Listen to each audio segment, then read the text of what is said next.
Hi students, this is your sociology announcement video. I am giving you this little short announcement because Project 1 is going to be due February 9th at midnight. So that's a Wednesday night.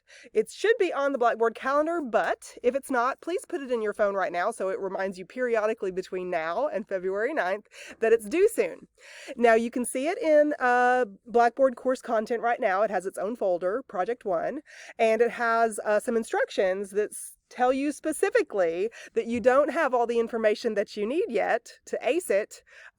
We've got part of the information. The first half of the information is in the week 2 folder. So if you have not yet completed those video lessons, you need to complete those and take really good notes on them.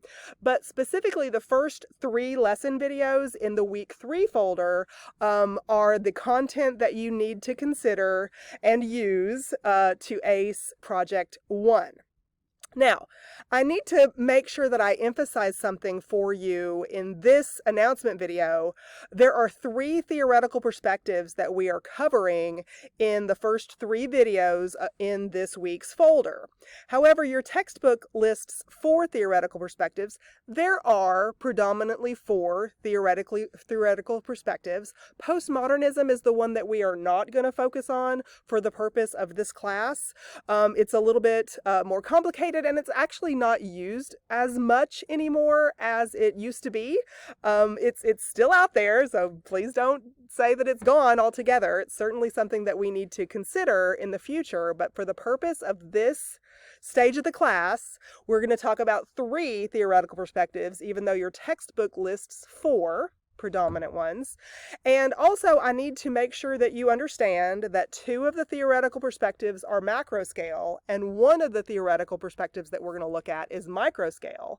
But the microscale one is tricky, people, because you can't just study microscale human behavior without a context, a framework to ask questions about that microscale human interaction and social behavior that we're looking at.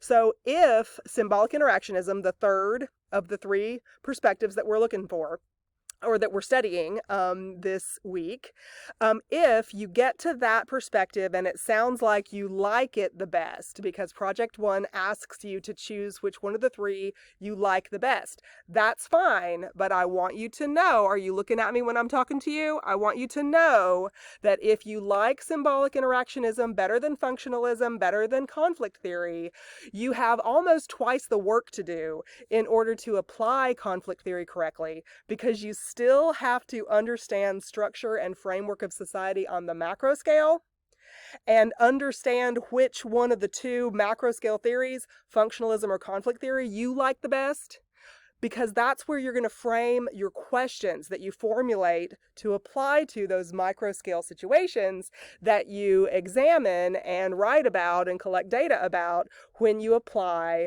symbolic interactionism. So, love it all you want to if that is your favorite one, but I'm mentioning this specifically because I think I didn't place enough emphasis on the fact that symbolic interactionism is a microscale theory, but it doesn't exist in a bubble by itself. The macroscale social structure affects what microscale stuff happens. Sorry, my phone's ringing when we're having this video. Sorry, but if you weren't awake, now you are. So anyway, make sure that you learn all 3 theories. You must learn what all 3 theories are about, but yes, you can pick which one is your favorite. If it's symbolic interactionism, you've got a little bit more work to do because you still have to understand the first 2 really, really well before you can apply symbolic interactionism effectively in general, but especially if you're going to use it for Project 1, please be careful so that you can earn those maximum points. Okay, if you have any questions, you've got my number, so I will see y'all in the next video. Bye.